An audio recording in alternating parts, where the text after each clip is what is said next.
Bienvenido a tu clase de historia del 7 de octubre del 2021. En esta clase vamos a continuar viendo acerca de los sucesos que ocurrieron en México en la década de 1830. En esta clase vamos a hablar acerca de la vida cotidiana y algunos sucesos importantes. Después de la época de la independencia, la vida cotidiana en nuestro país dio un cambio grande y repentino. Los campos fueron abandonados y la mayoría de la población se dirigía a las ciudades en busca de una mejor vida. Uno de los sucesos que comenzaron a ocurrir en el campo y que ocasionó que muchas familias se vieran desintegradas fue la leva. ¿Qué es la leva? Bueno, la leva era cuando se obligaba a los hombres de una familia a reclutarse en el ejército. En esa época, como tú recordarás, nuestro país se encontraba inmerso en muchos problemas. Habían guerras constantes y enfrentamientos, tanto con otros países como con grupos internos que no estaban de acuerdo en la forma en la que se estaba gobernando nuestro país. De ahí la necesidad de tener personas que formaran parte del ejército. Entonces, una de las estrategias que se tenía o que el gobierno recurría era a la leva, que era reclutar a las personas y obligar a principalmente a los hombres de las familias a reclutarse como parte del ejército. Como te mencioné en el inicio, uno de los grandes cambios que se dieron era que la población empezó a abandonar lo que eran los campos por ir hacia las ciudades en busca de una mejor vida. Buscaban las ciudades con el fin de conseguir un mejor trabajo y poder llevarles dinero a su familia. Esto lo que provocó fue el aumento de las poblaciones en las ciudades. Antes, en la época de la independencia, las ciudades eran pequeñas, no eran tan grandes como lo son ahora, pero con el aumento de la población, las ciudades se fueron transformando. La gente que llegaba del campo hacia las ciudades desempeñaba oficios como vendedores, aguadores, cargadores en los mercados, pero había otros que no tenían un oficio que podían desempeñar en la ciudad o cuya situación se veía muy complicada, que tenían que convertirse en limosnero o inclusive en ladrones o bandidos. Una parte importante es que para la década de 1830 comenzó una circulación masiva de periódicos y revistas que fueron importantes porque a partir de ellas la población se podía enterar de las novedades en el país, así como de los sucesos que ocurrían en otras partes del mundo. Aunque la mayoría de la población en nuestro país era analfabeta, siempre habían personas que leían en voz alta a las personas que querían escucharlo en las calles. Un suceso que es importante y que debes de tener en cuenta es que se empezaron también a realizar las primeras conmemoraciones cívicas, es decir, las primeras fiestas en donde se celebraban sucesos que habían movido al país. Uno de ellos fue la primera celebración del Grito de Independencia. La primera celebración del Grito de Independencia, como te mencioné, se dio el 16 de septiembre de 1812 en Huichapan, Hidalgo. Recuérdalo, fue el 16 de septiembre de 1812 en Huichapan, Hidalgo, cuando se dio la primera vez que se celebró el Grito de Independencia en nuestro país.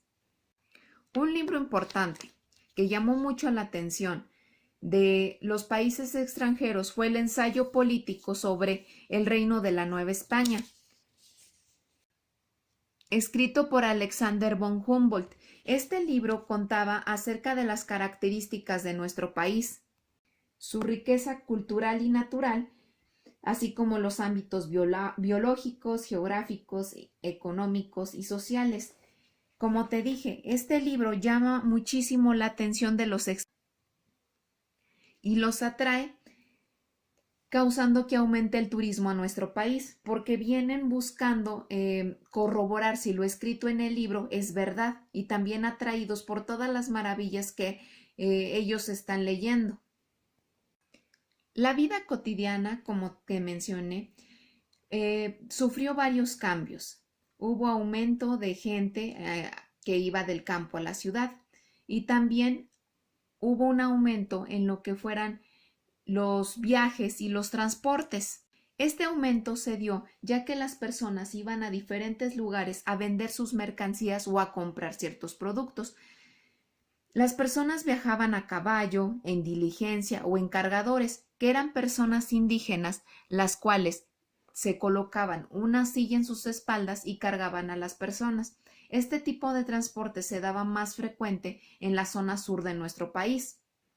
Las personas que viajaban podían tardar semanas en llegar de un lugar a otro y cuando llegaban a un lugar y se hacía de noche o estaban muy cansadas, se hospedaban en posadas, mesones o portales, los cuales les brindaban lo que era un cuarto, comida y la posibilidad de hacer que sus caballos descansaran. Sin embargo, a pesar de que los viajes también comenzaron a aumentar, la situación de los viajes no mejoraba, continuaba con los problemas que se habían dado al inicio de la independencia.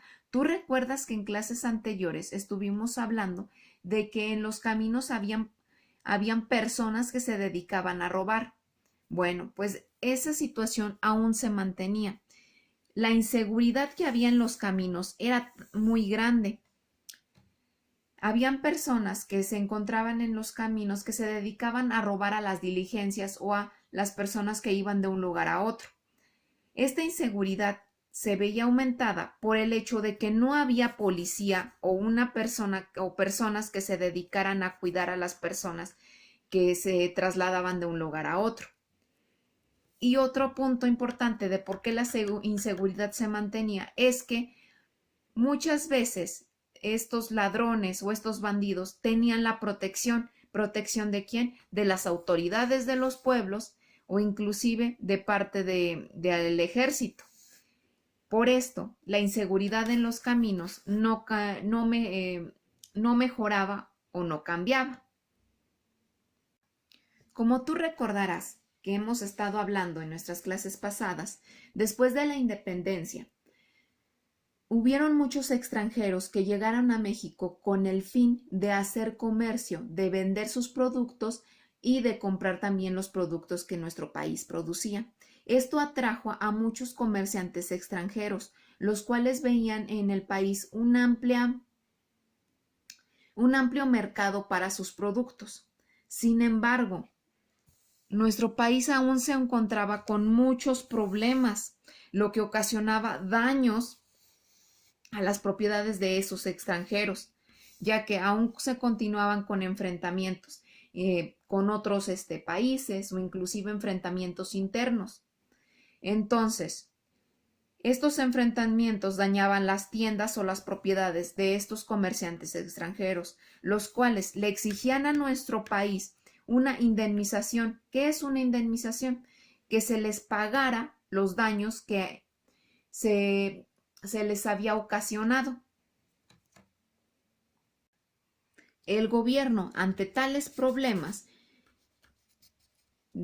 aceptaba pagarles a lo que eran los extranjeros el daño a sus propiedades. Sin embargo, como tú recuerdas, nuestro país en esa época no tenía dinero y tenía que pedirles préstamos a lo que eran otros países para poder pagar los daños que existían, lo que ocasionaba que la deuda externa que el país tenía se fuera aumentando.